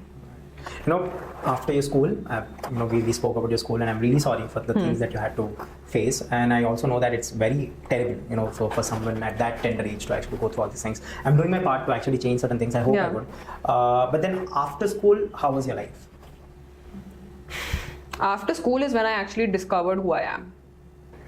Because, getting away from such a negative environment is something that I really needed. Not like college was not negative, but it wasn't as toxic and negative as school. I think in college it's because you are adults. Everyone around you is an adult. There is some sort of... What did you study in college? I studied at NIFT Hyderabad only, but I studied fashion communication. Okay. So I just feel like NIFT, I think those 4 years were not the best of my life, but I wouldn't trade it for anything else, I think. Especially in NIFT Hyderabad, because I met my best friend there. I met my guy best friend there. And then I met a lot of potential lifelong friends over there. I mean, I'm still in touch with them. So why do you call it still potential? Because there are times when we drift apart, and then, it's not like we regularly meet or talk. But they are still in my life. Like, despite graduating 4 years before, we are still there to talk to each other. Like, when one of them got married, it was like a celebration for all of us. It wasn't just for her getting married.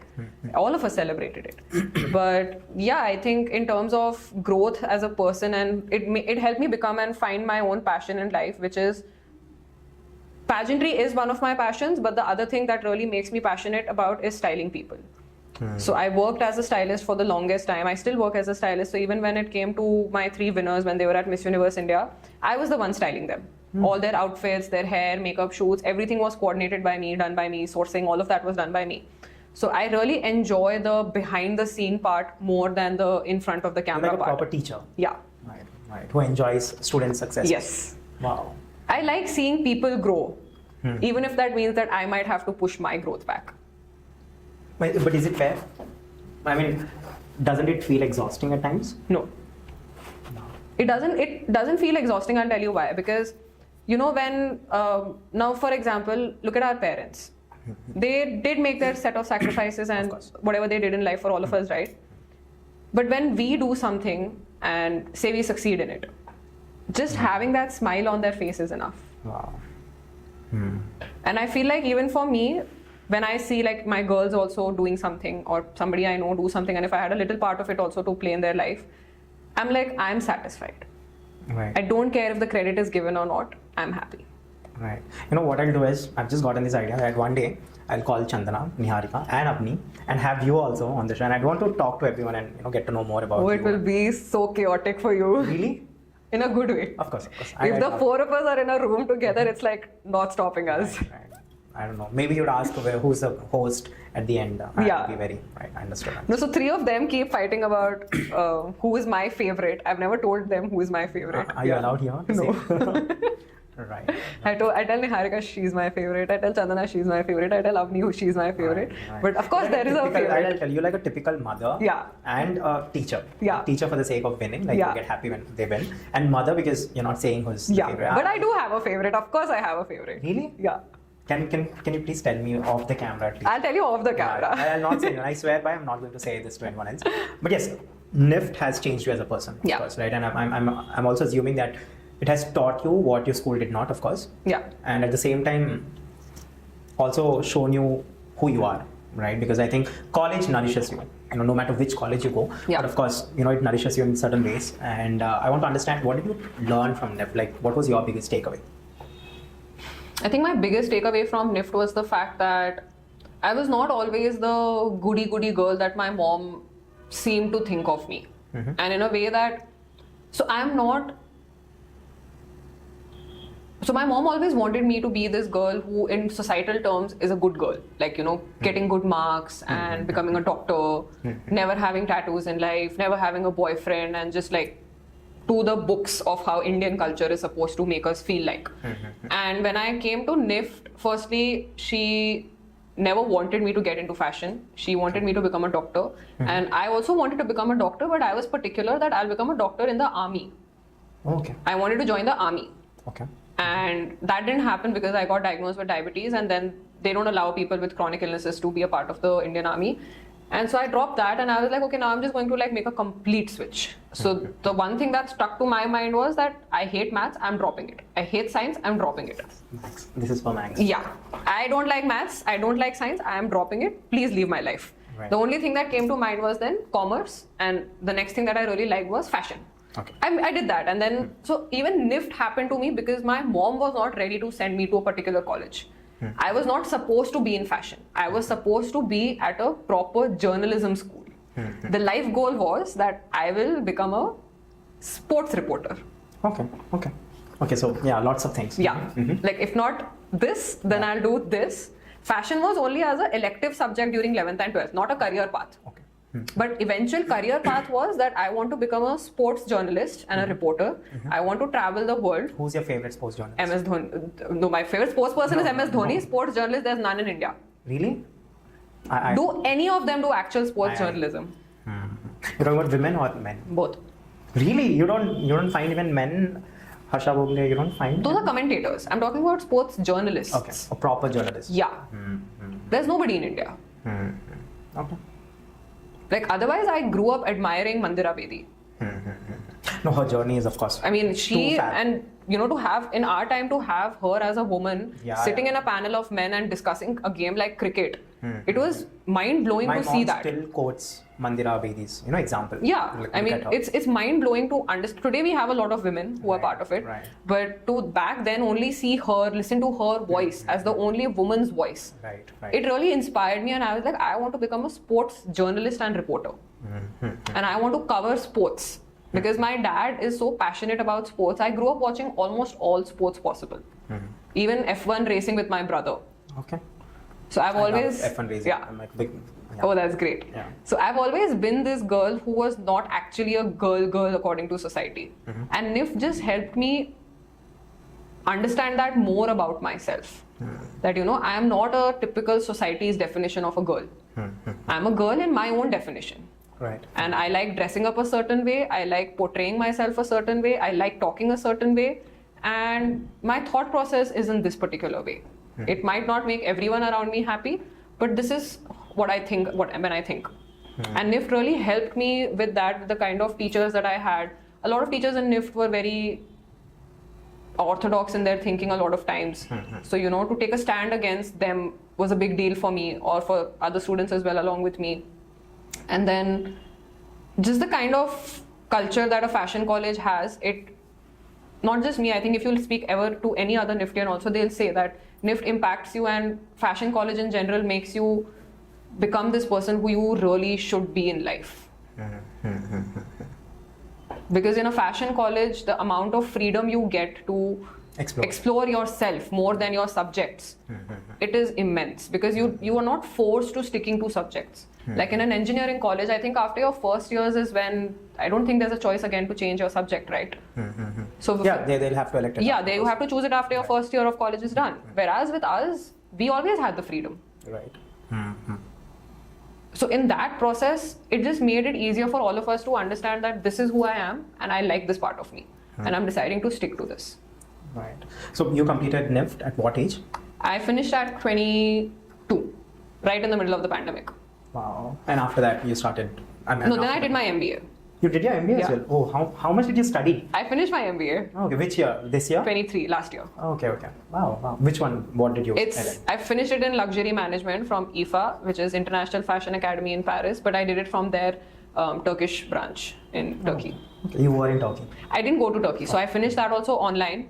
Because the war and everything, and then the pandemic never allowed me to leave. Right. But we were just grateful that, okay, at least I'm getting to finish it and have an MBA stuck to my name, even if I'm doing it online. Right. And I mean, everything that I learned there, I apply it today when I'm now becoming a businesswoman. So, and just the way I conducted my pageant, the marketing of my girls and everything were all just bases and rules and foundations that I learned during my education also. Right.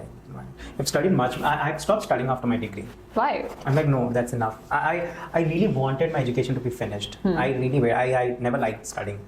Although I am a topper and I was a topper, but I always wanted my education to be finished. But then tell me, you being someone, you know, in the fashion industry, and you are, you know, diagnosed with type 1 diabetes. How did that happen? And not exactly how did that happen, but how did you navigate through that? And also, I also know that when you are in the pageant, there are lots of dieting that you have to go through, and lots of very, very, very rigid diet, right? You don't have to eat, you don't have to drink, lots of things. How did that happen to you, and how did you navigate through that? So I think when I was first diagnosed, I was very made to be misinformed by my doctors. They used to tell me stuff like, don't go to the gym, don't ever think of working out, just do like a half an hour, 40 minutes ka walk every day. Typical diabetes guidance was given to me. And they made me believe that it's very difficult for a girl with type 1 diabetes to basically live life. Because as a 15-year-old now, the first thing they told me was, you cannot be a mom. And back then I believed it. But that moment in my head, I was thinking, so my diagnosis happened in 2013 December. 2.5 months later are my 10th board exams. Okay. So in my head, I am thinking, how the hell am I going to give boards? And here these people are talking about, listen, you're not going to be a mom. I'm like, who cares about being a mom? How am I giving boards? First tell me that. And so, you know, I was so misinformed from day one that for the longest time period, I believed it also. Everything they said, no gymming, no eating this, eat only this much, this, that, whatever nonsense they told me. Then in 2020 is when I actually, because of the pandemic, and I mean, sad for whatever happened, but thank God for the amount of time I had in my hands, that I actually got to studying about it. I actually got to researching about it, and I realized that my entire life has been a joke. Like, this is not how type 1 diabetes works. Why was I made to believe all of these things? And then I started, like, I made it like a chance that was given to me once again in life. So then I met this coach of mine, Sahil Omadan, and online. I met him in person last year, but I met him online, and he's a type 1 diabetic himself. Okay. So when I saw his profile, he is this really muscular, lean man who advocates for type 1 diabetes, and I reached out to him that, hey, I'm looking to like get some guidance, and I really do not understand that how have you built this body of yours when I have been told that you should not even be going to the gym. Right. And so like just taking sessions with him, talking to him, then he made me reach out to more people in the community, fellow more type 1 diabetics in India as well as the world. And I finally got to realize that there's actually nothing a type 1 diabetic cannot do. It was just about understanding the basics which were never taught to me. And by that I mean that how much insulin should I take when I'm eating something in particular. There's a calculation that goes behind that. It's not that suddenly I just feel like taking 10 units, so I took 10 units. Now I feel like taking 30 units, so now I'll take 30 units. No, it doesn't work like that. You have to really understand your body, the time and everything, the amount of exercise you've done, and then calculate and take that much insulin. Like even if I'm drinking, and I'm being honest, I do drink. Okay? There's no harm in that. Even drink if as I'm in alcohol. Yeah. Even if I'm drinking, there is certain amount of insulin that needs to go in my body. There's certain things that I need to eat before I take alcohol. I do all of that. Not like don't drink alcohol, don't eat French fries, nothing of that sort. I can eat whatever I want as long as later I know how I'm managing it. So even when it came down to pageantry, modeling, and like I said that I was rejected many a times. Insulin injections every day? Yeah, 4 to 5 times a day. Even now? Yeah. Okay.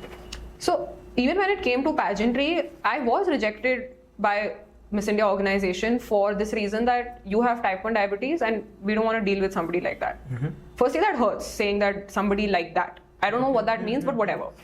But you know, in my head as a 19-20-year-old, I genuinely used to believe that maybe there's something wrong with me only, and maybe girls or people like me who have a unseen disability like type 1 diabetes, we are not seen as worthy enough of certain things in life. But then, you know, when this one mentor of mine told me that, Praachi, if you start seeing your diabetes as a weakness, everybody will see it as a weakness. But if you see it as your strongest point, it will come across as your strongest point. And that's what happened. Like just that one sentence changed my entire life and the way I look at my diabetes. And after that, I think modeling also, when I'm on set for a shoot of a brand or something, I in fact love teaching people about type 1 diabetes. I enjoy telling them that I have type 1 diabetes. Then they have a lot of questions. I like answering those questions. And I just feel good about the fact that, okay, because of me now, somebody's actually Googled what is type 1 diabetes and somebody is more aware today. I feel very happy. Please enlighten us. I definitely want this to go online. What exactly is type 1 diabetes? So type 1 diabetes is very different from the type 2 diabetes that we see in the elderly age group of people. Type 1 diabetes can honestly happen from your newborn baby to anybody who's in their late 30s also. Okay. And the reason why this happens is because it's an autoimmune disease. There's no particular reason, like in type 2 you say, right, that if you don't handle your lifestyle choices properly, don't exercise, if you eat too much, there's a possibility of you getting type 2 diabetes. Whereas here, it's none of that. Like a newborn baby has just come out of its mother's womb. What has he or she done? And they say that, okay, this kid has type 1 diabetes. Right. So there's no like reason why it happens. It just happens. Okay. It's a very... Is it not genetic? Not necessary. I know a lot of type 1s, in fact, in India and abroad, who the entire 4-5 generations has had no sign of diabetes. Okay. And now this particular kid was the first one to have diabetes. Okay. So it's not necessary that it will be genetic or it's because of your lifestyle choices, because as a child you do not have any lifestyle choices, to be very honest. Right. So it happens because your pancreas has just entirely stopped working. You know how we have heart transplants? Unfortunately, there is no pancreas transplant today, but it's just because your pancreas stops working. But there's no procedure for us to remove the dysfunctioning organ from your body. So the job of a pancreas is to secrete insulin and regulate the hormones inside the body, right? Luckily, insulin is available out there, although it's very expensive and very unfair, the pricing. But because it's a hormone that is eligible and available like this, we can just take it and manage our diabetes.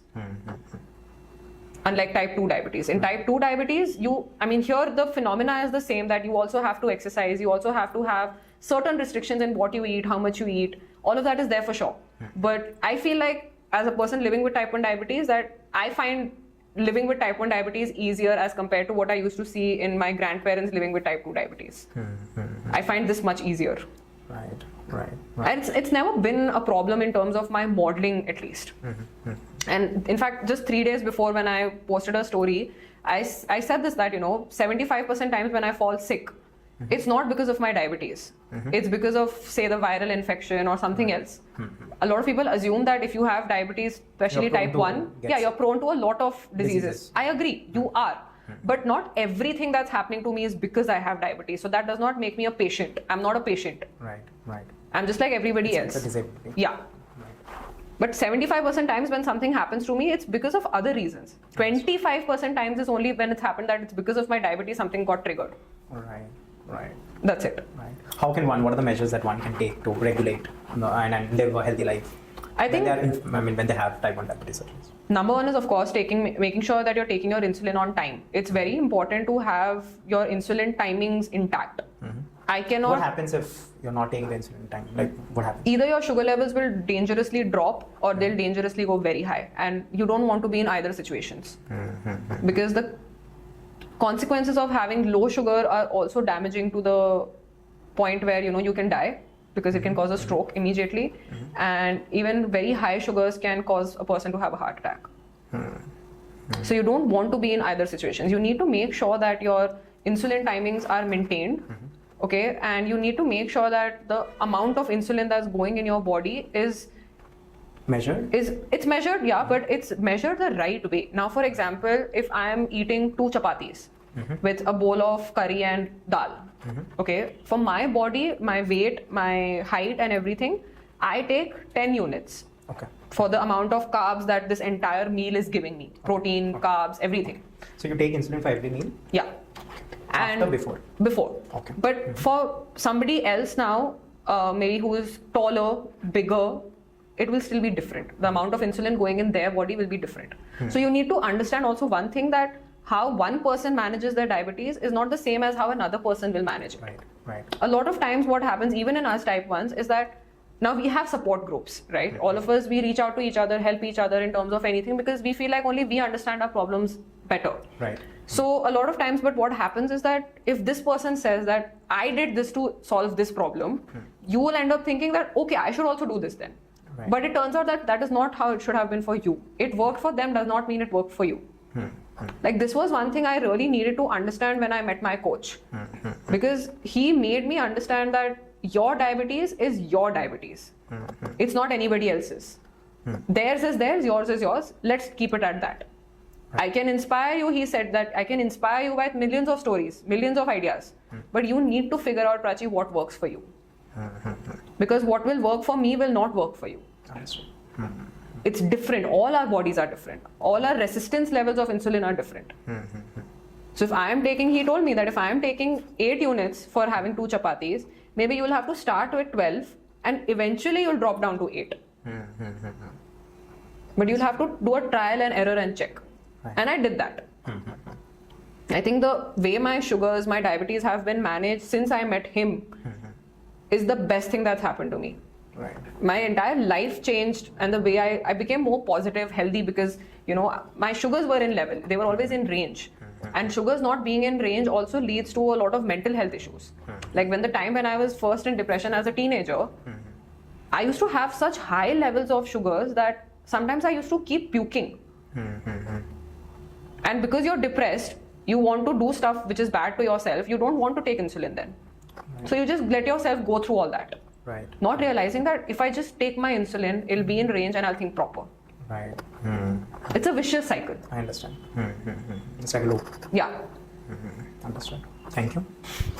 Now I want to understand. Okay.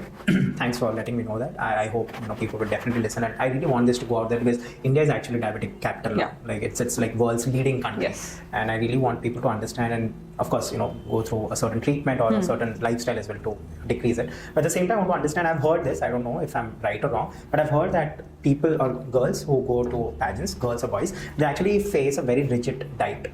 Is it true? No. It's not.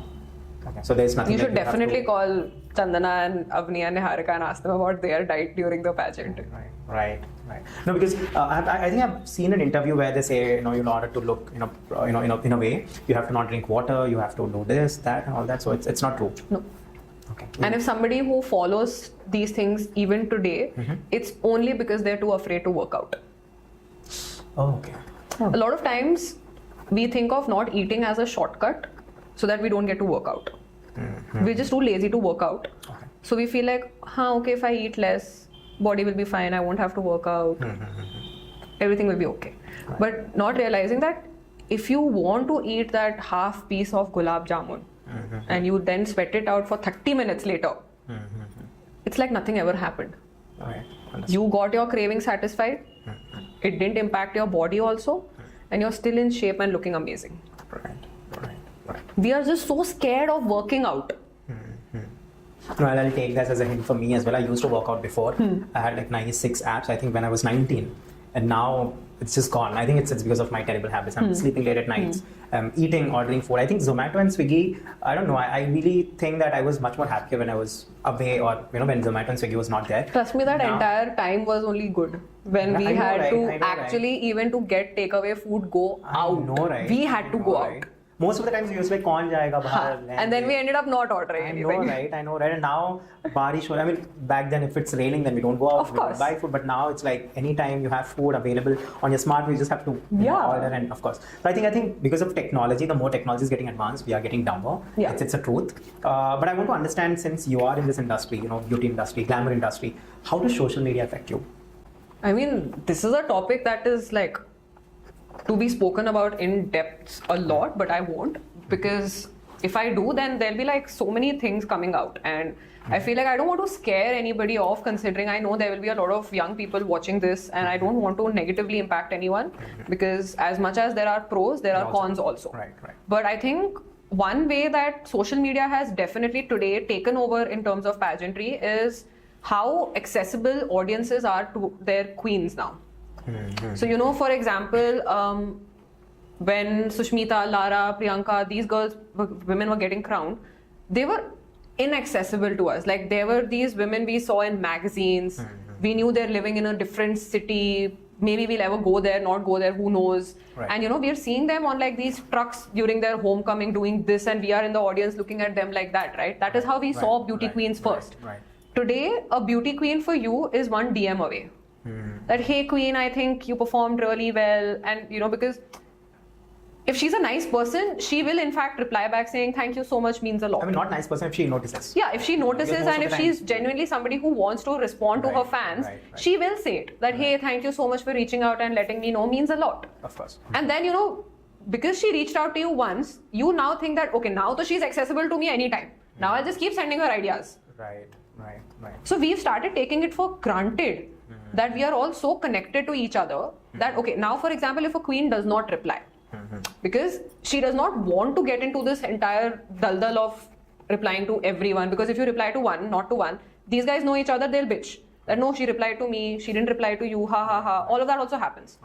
Okay, so now, but if this person does not want to reply to anyone and she's just maintaining her boundaries for her own mental health sakes, you will start calling her as this person who is not approachable or somebody who thinks she's full of herself. Whereas she is just maintaining her boundary.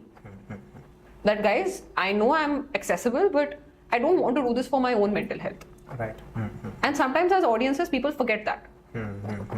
They think that, no, Instagram DN is open to everyone, so you should reply to everyone.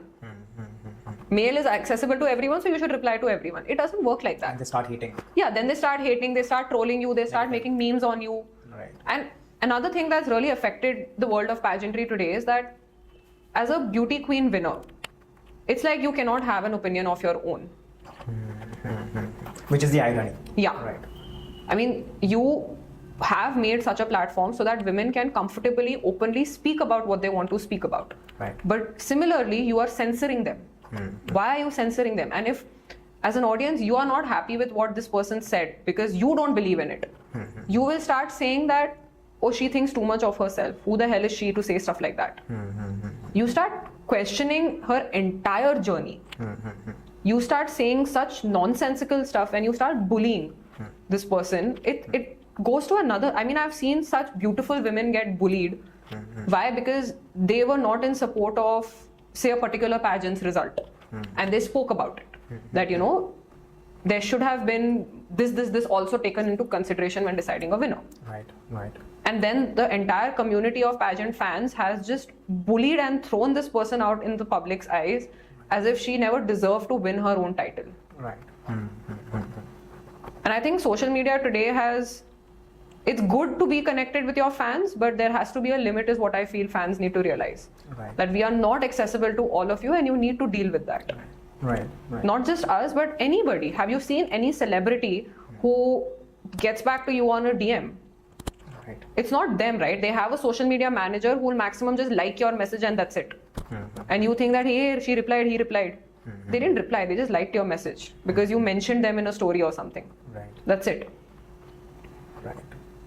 Social media, I think it's a different thing to talk about when it comes to pageantry, but I just think that these two things in particular, because I've seen it recently also, and with Miss Universe India just ending and everything, it just becomes too much for contestants and for girls sometimes. And a lot of times, because some girls have seen some girls get bullied so much, they just eventually don't want to pursue their dream anymore because they know that mentally it's not going to happen for them to take all of this backlash. Right. Or if they are put into those shoes someday. Right. You need to be really mentally strong to be a part of pageantry, especially in social media times. Right. Because anything, the smallest of, even if a caption you put, you know why you've put it because it just felt nice, but the audience will perceive it in a way where it will feel like it's something negative or it's like a second meaning to it and all of that. And then make a big deal out of it. Right. Thank you. Now we'll move on. Yeah. How has love been to you and what's your definition of love? My definition of love is just home and comfort. Like if I'm with somebody, I just need to feel at ease. Like if I have a fast sense of breath, it just normals down. Calms down, right. That's my feeling of an understanding of what love should be. Have you been in love before, as in romantic partner love? I have been in love twice. And how were they to you? Not good. Really? I've had a very tragic and a very complicated love life. Okay. And I mean, if my friends were here to say anything about it, they would just be like, listen, we'll need 24 business days to actually map out everything that's happened in her life. Really? No, but apart from that, I think I've been lucky and I've been blessed to be with one person right now, who I'm with right now currently also. And they've been the pillar of support and the kind of person I never knew I needed in my life. Right. So I think that way my partner has been that one anchor and that one guiding light that was needed in my life. Right. There's ways he's inspired me and controlled me in how I think I needed to be controlled, because I'm a very short-tempered person. I'm a very just out there, blunt. Yeah. And I'm just out there. I'm very blunt. I don't have a filter on my mouth. And sometimes he has to remind me that, no, listen, you need to sometimes have a filter on your mouth. Especially if I'm like angry and if I'm just about to say something. Right. He knows what I'm going to say. So he's just like, Praachi, calm. Then just think about it and say if you have to. Right. And if I do something, then he's always somehow there also to make damage control for it. I don't know how, he just knows the solutions for it. If we were not friends before, we wouldn't have had this understanding how we have today. It's a good thing that we didn't jump into a relationship right from the moment we met. We actually gave it some time, understood each other as friends first. Then eventually we realized that, okay, yeah, there's a state that's more than friendship here. Right. And so at a happy space now. In my personal life, yes. In terms of the romantic side of my life, yeah, I am. And professionally? Professionally also I am, although I feel like I still need some time to get to where I have imagined for me. But I wouldn't say that I'm dissatisfied with it. Okay. I am satisfied. Right, and it was great talking to you. It was really my pleasure. And I believe that this is the podcast where I've spoken the least and I've let, the guests speak a lot. Because most of the times I speak a lot, I give gyans, lots of gyans to give, but then you're very sorted already. So I did not have to. But then I really enjoyed. How was your experience? It was amazing. I think I like the fact that, despite this being our first meet, we connected. And that our thought processes in a way were aligned. Thank you.